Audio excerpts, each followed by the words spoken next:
Want to start using the Sam's Club shopping app, but not sure how? I'm Jessica, and in this video, I'll show you how to download and install the Sam's Club app.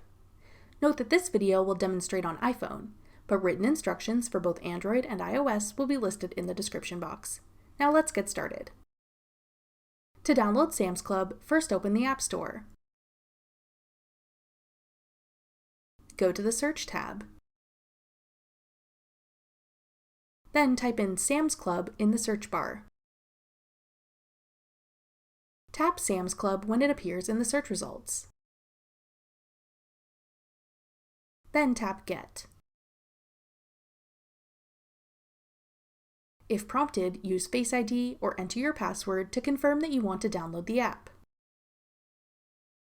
Wait for the installation to complete.